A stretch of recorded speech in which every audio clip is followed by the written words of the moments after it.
Good afternoon. Now, I want to thank everyone for coming. Special thanks to Senator Murray and Senator Padilla, but particularly Senator Butler for joining us today. We are thrilled, just thrilled, delighted, feel great to have Senator Butler join us here today, but as a Senate Democrat at lunch and as a vital and active member of our caucus, we sat down. We knew each other before from Emily's List, but we sat down and talked for 45 minutes, and boy, was I impressed. Senator Butler is going to be a great senator. And before we get more to Senator Butler, I want to speak a bit about her predecessor, my dear friend who we deeply miss and love, and that is Senator Feinstein. As we all know, Diane was such a force in the Senate. She came during the Year of the Woman, 1992, right alongside Patty Murray. Diane's work extended far beyond the Senate floor, as she gave a voice, a platform, to women throughout the country for decades. Diane didn't just push doors down that were closed to women. She held them open for generations of women to follow. She gave a voice, a platform, a model for women across the country who aspire roles in leadership or public service, who want to leave their own mark on the world, who want to make this country a better place for others. Today, there are 24 women serving in this chamber, and every one of them would admit they stand on Diane's shoulders. Her impact extended far beyond the Senate floor and far beyond politics itself. And the sign of a leader is someone who dedicates the whole of their spirit for a cause greater than themselves. The sign of a hero is someone who fights for others, who endures for others, no matter what cost, no matter what the odds. And the sign of a friend is someone who stands by your side to fight the good fight on good days and on bad days, too. Diane Feinstein was all of these and more. A friend, a hero for so many, a leader who changed the nature of the Senate and the fabric of the nation. She made America a better place. As the Senate mourns this tremendous loss, we are comforted in knowing how many mountains Diane moved, how many lives she impacted, how many glass ceilings she shattered along the way. America is a better place because of Senator Feinstein. Today, tomorrow, many of my colleagues, Democrat and Republican alike, will go to California and mourn together and say our final goodbyes. It'll be my honor, a sad, tearful, and great honor to speak tomorrow at her memorial. Also joining us tomorrow will be her successor, the brilliant and accomplished Senator Butler. Senator Butler, standing on Senator Feinstein's shoulders, makes history of her own as the first openly LGBTQ senator of color to serve in this body. Senator Butler has dedicated her life to serving others and advocating for families, particularly women and girls, across the country.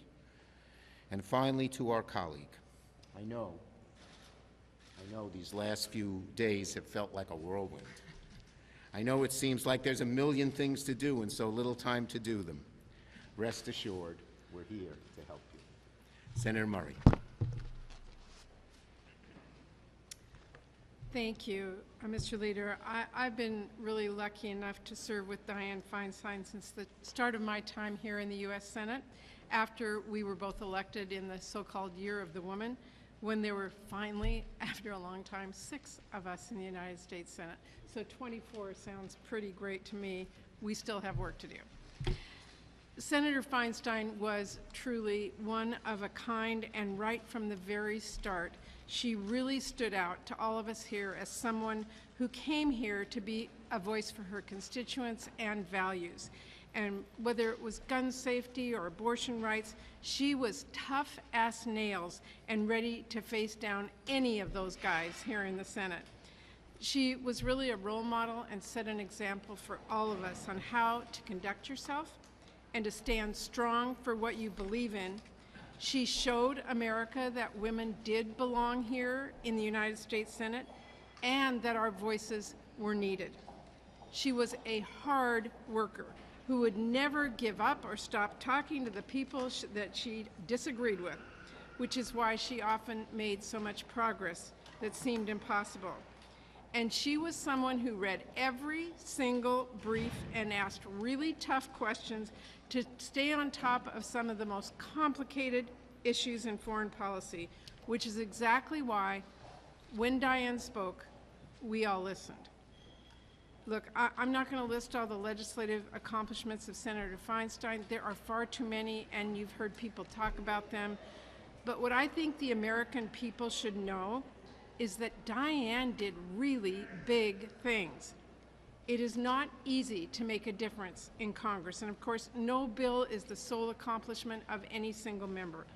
But there is no question Diane made waves in this country, that her personal story and how she communicated what she had been through when her colleague was assassinated had a real impact. There is no question she absolutely changed the culture and the conversation around gun violence to get the assault weapons ban passed. And whether it was that or standing up to the CIA to shine a light on the inhumane use of torture, Diane never backed down. And she made waves. She changed the conversation and the policy. I mean, Hollywood made a motion picture about her. But I don't want it to get lost that Diane was so much more than an icon. She was a dear friend to many of us here on both sides of the aisle. She was so quick with a thoughtful gesture or a sympathetic ear, a kind word, or a generous gift, like the pictures she drew of those flowers, shared with several of us, and I'm so proud to have one hanging on my wall. That personal touch is something that made you feel seen and heard and supported when you most needed it. She was the most gracious and elegant woman. And then in the next minute on the Senate floor in a committee hearing, she'd be fiery and tough. That was Diane. So as we start to celebrate her legacy tomorrow, I want her family and her staff and all of our constituents to know how much she was appreciated and loved, and our support is there for them now. Senator Feinstein will be deeply missed and long remembered. And today I'm so proud, as we turn the page on that history, that we begin another page here with Senator Butler. I'm so glad you're here. Welcome to the United States Senate. We know you're going to make California proud and make your difference as well. Thank you, Patty. Good afternoon, everybody. I want to thank Senator Schumer for inviting me to join him in honoring the legacy of, for me, a friend, a mentor, and a titan of the United States Senate, Diane Feinstein. It's impossible to overstate the impact she's had on California and the nation. You know, for generations of Californians, she was the one that we turned to for leadership and for comfort, whether it was in times of conflict or crisis or not. Everyone recounts how she was always so prepared, so put together. You've been hearing stories over and over and over again. But I think I understand why. You know, as a first, I know the pressure we often feel of sometimes having to work twice as hard, hoping to attain half the respect when you're the first. And if you think of the many firsts that Senator Feinstein represented, the first woman to serve as mayor of San Francisco, the first woman to chair the Senate Judiciary Committee, to chair the Intelligence Committee, and the longest serving female senator in our history. That explains a lot, but she always had that toughness and that grace at the same time. I've shared stories of what it was like working for her.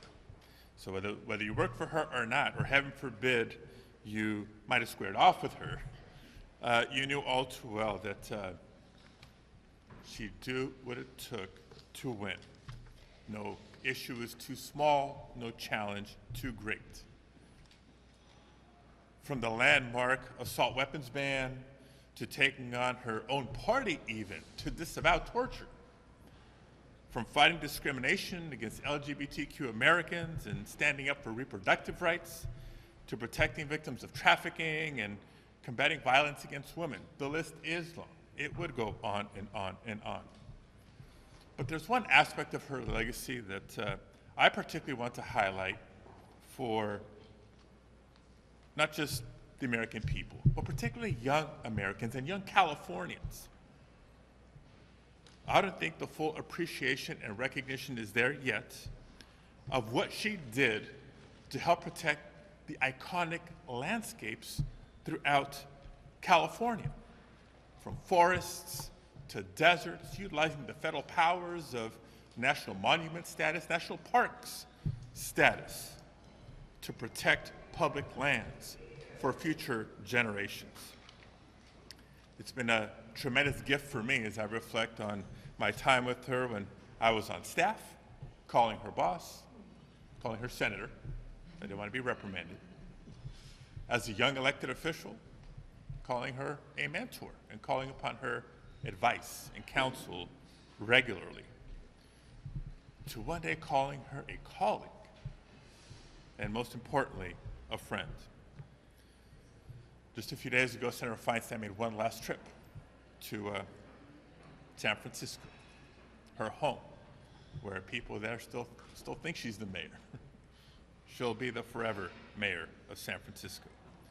But what she's left behind for myself and for our newest colleague, Senator Butler, is probably the highest standard you can think of what it means to represent California, how to serve the people of California, and how to be the best senator you can be for the sake of our country. Our hearts are with her daughter, Catherine, and her entire family. We miss her. We will continue to miss her. And now it's my honor to bring to the podium her successor, someone I'm proud to call a friend. We've only known each other since 2009, but in that time, through various positions that she has held, that I have held, we haven't just done a lot of work together on different issues, but we have developed a friendship. I know her passion, I know her strategic mind, and she is a tremendous blessing to now be serving in the United States Senate. Senator LaFonza Butler. Good afternoon. I am just honored beyond belief to be asked by Leader Schumer today to offer some reflections on just my first whole day standing in, sitting in the seat of Senator Diane Feinstein. As mayor, she of San Francisco, first woman mayor of San Francisco, to come into the United States Senate in the Year of the Woman, to lead all of the legislative battles that you have heard and have read over the last few days, and just here today. Senator Feinstein is an example of the gift of Emily's List. She had the courage to want to run. She worked hard to win, and when she won, she did the work to change the world. And to be able to sit in her seat, knowing that I will never be able to fill her shoes, is the honor of a lifetime. I remember when I first met Senator Feinstein, 2009, in her district office in San Francisco. She was convening stakeholders to talk about some important issues relative to immigration. And she brought us a group of community leaders and labor leaders into her district office. And the first thing that she did was not tell us what was going on in Washington. She didn't tell us the role she was playing in negotiating language or bills. She asked us how the community was feeling. And every story and every interaction that I have had with Senator Feinstein before her passing and even since has reminded me very much of her approach to the work, starting with the people of California. It's definitely the example that I intend to have learned from and want to offer my colleagues on behalf of the legacy of Senator Diane Feinstein. Thank you, Leader Schumer, for inviting me. Thank you. You're going to do great. She is the greatest already. Thank you, everybody. Now, my colleagues have to go, but I'm going to say a few words about what happened in the House, okay? So, we all know there's quite a bit of history being made on the other side of the Capitol as well. Unfortunately, not the good kind. Yesterday, a small band of MAGA extremists plunged Congress into pandemonium.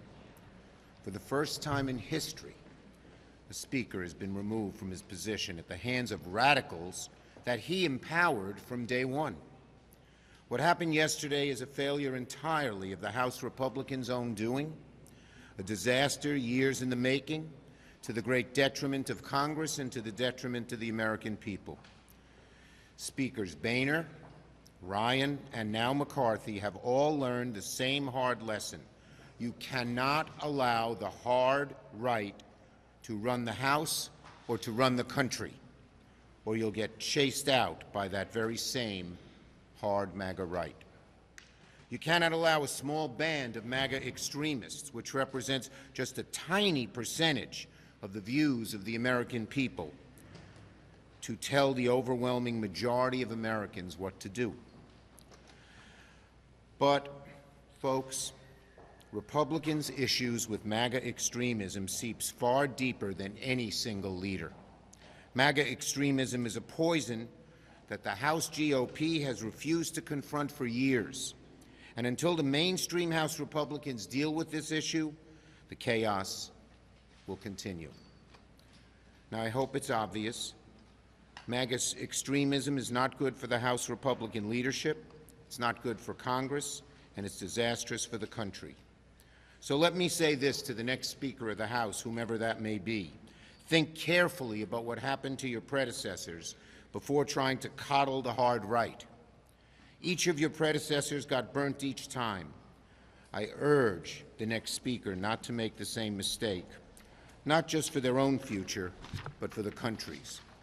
Whomever the House elects as Speaker will not be able to ignore the realities of divided government, no matter what the hard right demands. And to his credit, I will say this, Speaker McCarthy, both on shutting down the government and on default of the debt, at the end of the day realized he had to work in a bipartisan way to do what's right for America. Well, the need for bipartisanship will not change. We'll need bipartisanship to keep the government open. We'll need it to make life better for the American people, for the good of the country. I urge my Republican colleagues in the House to once and for all, accept the reality that bipartisanship is the only way out. I'll take your questions. Yes. The lead candidate, Congressman Jimmy Jordan, says he does not support further aid to Ukraine. Is that something that would concern you? Well, look, there's strong bipartisan majorities in both the House and Senate for aid to Ukraine. I've spoken to Leader McConnell. We're going to work together to get a big package done. And even in the House, you may remember, when Speaker McCarthy put $300 million in for Ukraine in one of the budget bills, there was a move by the hard right to take it out, and it was defeated by over 300 votes. So we have large bipartisan majorities in aid for Ukraine, and we're going to work to get that done. Yes, behind.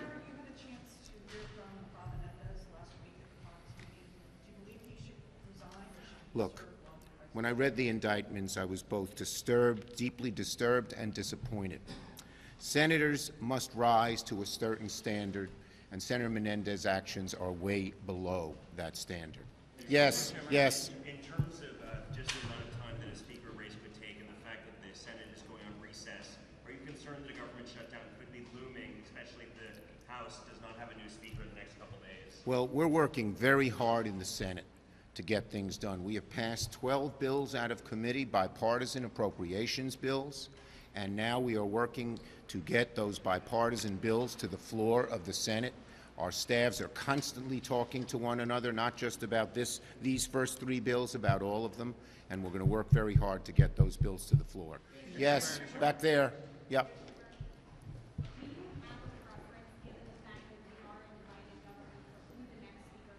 Yeah, Hakeem Jeffries. Yes. Given your praise of Senator Butler, would you endorse her Senate run if she chooses to run? Look, that'll be up to her whether she runs. Thank you, everybody. In the minibus.